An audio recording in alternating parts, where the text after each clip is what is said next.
On behalf of St James Ethics Centre, the Wheeler Centre, the Melbourne Food and Wine Festival, The Age, the City of Melbourne and the ABC, all of whom have worked together to make this event possible, I'd like to welcome Philip Wollen.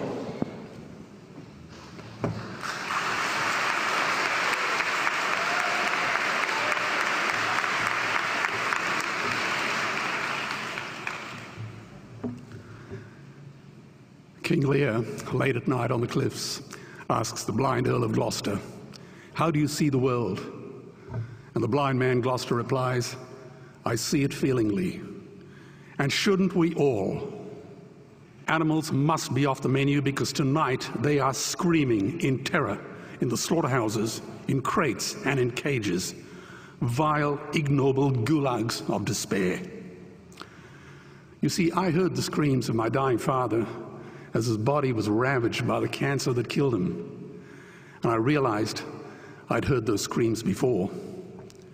In the slaughterhouse, their eyes stabbed out and their tendons slashed, on the cattle ships to the Middle East, and the dying mother wail as a harpoon explodes in her brain as she calls out to her calf. Their cries were the cries of my father. And I discovered that when we suffer as equals. And in their capacity to suffer, a dog is a pig, is a bear, is a boy. Meat today is the new asbestos, more murderous than tobacco. CO2, methane and nitrous oxide from the livestock industry are killing our oceans with acidic, hypoxic dead zones. 90% of small fish are ground up into pellets to feed to livestock. Vegetarian cows today are the world's largest ocean predators. The oceans are dying in our time. By 2048, all our fisheries will be dead, the lungs and the arteries of the earth. Billions of bouncy little chicks are ground up alive simply because they are male. Only 100 billion people have ever lived. 7 billion people live today. And yet we torture and kill 2 billion sentient living beings every week. 10,000 entire species are wiped out every year because of the actions of one. And we're now facing the 6th mass extinction in cosmological history. If any other organism did this, a biologist would call them a virus. It is a crime against humanity of unimaginable proportions. But happily, the world is changing. 10 years ago, Twitter was a bird sound. www was a stuck keyboard. Cloud was in the sky. 4G was a parking space. Google was a baby's burp. Skype was a typo. And Al-Qaeda was my plumber. Victor Hugo said, "There is nothing more powerful than an idea whose time has come." Well, animal rights today is now the greatest social justice issue since the abolition of slavery. Do you know there are over 600 million vegetarians in this world? And that is bigger than the United States, England, France, Germany, Spain, Italy, Canada, Australia, New Zealand, all put together. If we were one nation, we would be bigger than the 27 nations of the European Union. Can you believe that?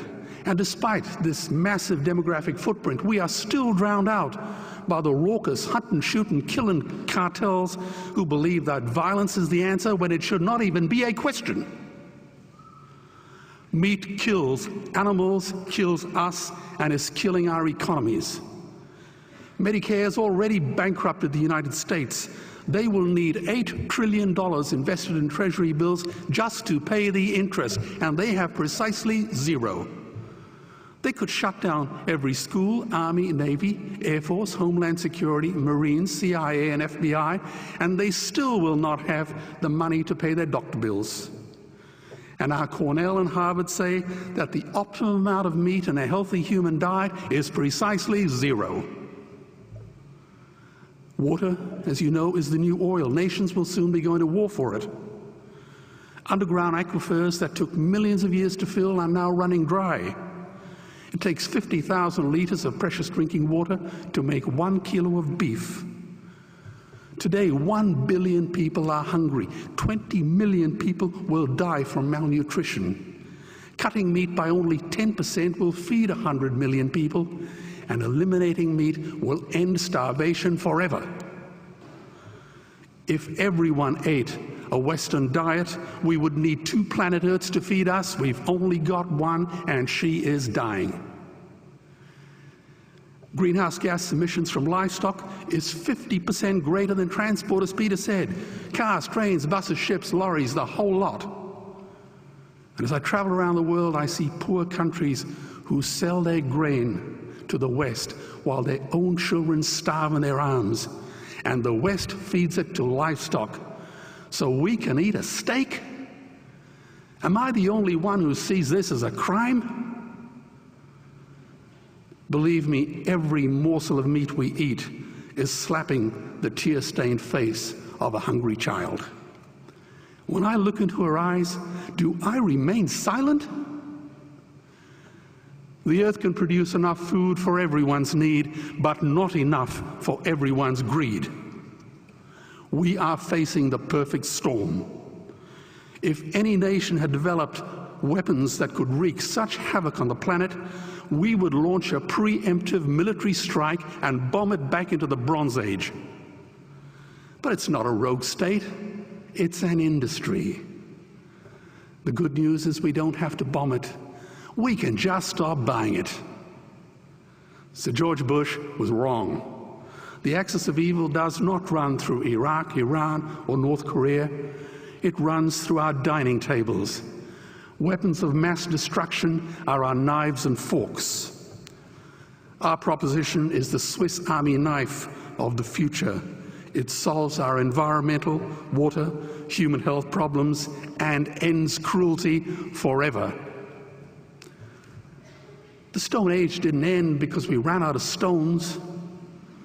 This cruel, disgusting industry will end because we run out of excuses. Meat is like the 1 and 2 cent coins. It costs more to make than it's worth. And I come from the bush. Farmers are the ones with the most to gain.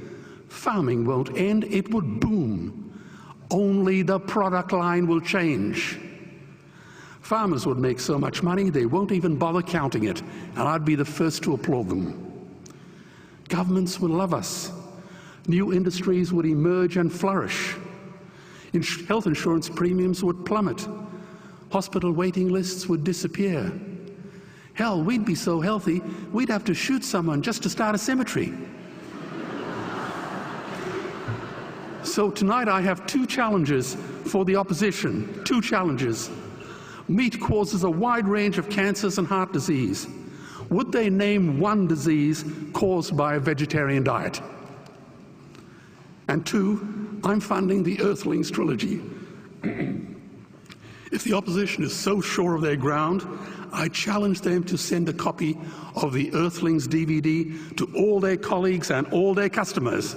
Go on, I dare you.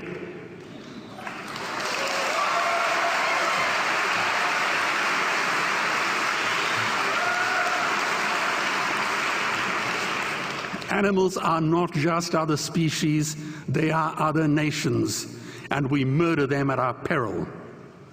The peace map is drawn on a menu. Peace is not just the absence of war, it is the presence of justice. Justice must be blind to race, color, religion, or species. If she's not blind, she will be a weapon of terror. And tonight, there is unimaginable terror in those ghastly Guantanamos we call factory farms or slaughterhouses. Believe me, if slaughterhouses had glass walls, we wouldn't be having this debate tonight. You see, I believe another world is possible. And on a quiet night, I can hear her breathing. Let's get animals off the menu and out of these torture chambers. Please vote tonight for those who have no voice. Thank you.